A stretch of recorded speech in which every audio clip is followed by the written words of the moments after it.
श्री भगीरथ जी इक्ष्वाकुवंशीय सम्राट दिलीप के पुत्र ही भगीरथ नाम से विख्यात हुए। उनके पूर्व पुरुषों ने कपिल की क्रोधाग्नि से भस्मीभूत सगरपुत्रों का उद्धार करने के लिए गंगाजी को लाने की बड़ी चेष्टा की और तपस्या करते करते प्राण त्याग दिए, परंतु कृतकार्य न हुए। अब महाराज भगीरथ राज्य सिंहासन पर आरूढ़ हुए। ये बड़े प्रतापशाली राजा थे। ये देवताओं की सहायता करने के लिए स्वर्ग में जाते और इंद्र के साथ उनके सिंहासन पर बैठकर सोमरस पान करते।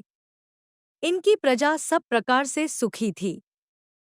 इनकी उदारता, प्रजावत्सलता और न्यायशीलता की प्रख्याति घर घर में थी। इनके मन में यदि कोई चिंता थी तो यही कि अब तक भूतल पर गंगाजी नहीं आईं और मेरे पूर्वजों का उद्धार नहीं हुआ।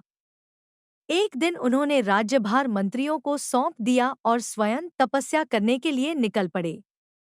गोकर्ण नामक स्थान पर जाकर इन्होंने घोर तपस्या की। ब्रह्मा ने संतुष्ट होकर इनसे वर मांगने को कहा।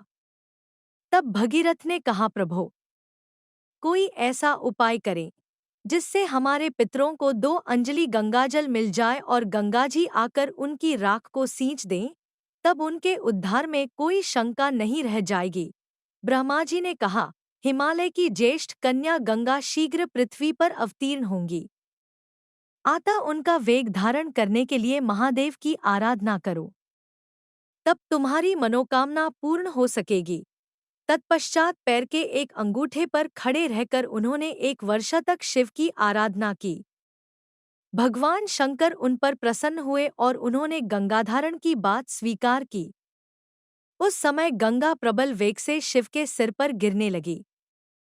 वे मन में ऐसा सोच रही थी कि अपने प्रबल वेग में बहाकर शंकर को भी रसातल ले जाऊं। महादेव उनके मन की बात जानकर बड़े कुपित हुए और अपने जटाजाल में उन्हें छिपा लिया। गंगाजी चेष्टा करके भी बाहर न निकल सकी।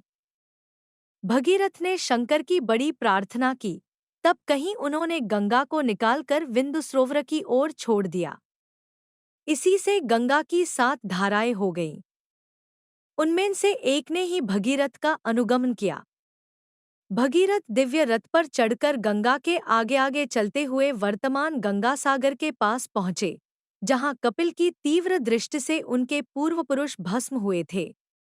यों तो मार्ग में कई विघ्न पड़े, परंतु वे भगवान की कृपा से सबसे बचते गए। वहां जाकर गंगा ने उनके चाचाओं की भस्मराशि को अपनी धारा से प्लावित कर दिया, जिससे उन सबों ने सद्गति प्राप्त की। श्रीमद्भागवत में गंगाजी के अवतीर्ण होने के पूर्व उनके और राजा भगीरथ के बीच में जो बातचीत हुई, उसका बड़ा सुंदर वर्णन आता है। गंगाजी ने भगीरथ से कहा कि भूतल के प्राणी जब मेरे अंदर स्नान करके अपने पापों को धोएंगे तो उनके वे पाप मेरे अंदर प्रवेश कर जाएंगे, उनसे मेरा छुटकारा कैसे होगा।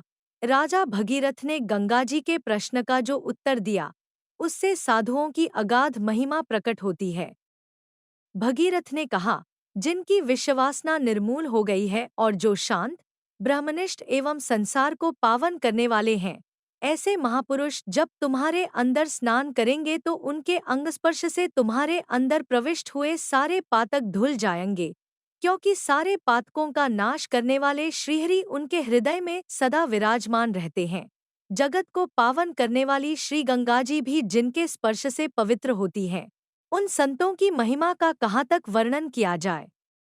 देवी भागवत में वर्णन है कि गंगा को लाने के लिए भगीरथ ने श्री कृष्ण की आराधना की थी और बृहन्नारदीय के अनुसार भृगुमुनि के उपदेश से हिमालय पर जाकर इन्होंने भगवान नारायण की आराधना की और उन्हीं के प्रसाद एवं वरदान से गंगाजी भूतल पर अवतीर्ण हुईं।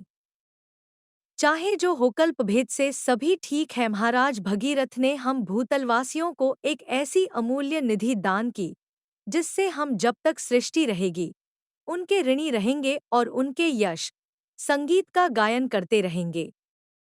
उन्होंने अपने पितरों के बहाने हम सबका उद्धार कर दिया, हमारे हाथ में परम कल्याण का गुप्त मंत्र दे दिया। इससे बढ़कर हमारा और कौन सा उपकार हो सकता है। विभिन्न पुराणों में इनके विभिन्न पुत्रों का वर्णन आता है और इनकी पितृभक्ति, गुरुभक्ति एवं भगवत भक्ति का बड़ा सुंदर वर्णन मिलता है। पुराणों द्वारा उनका अनुशीलन किया जा सकता है।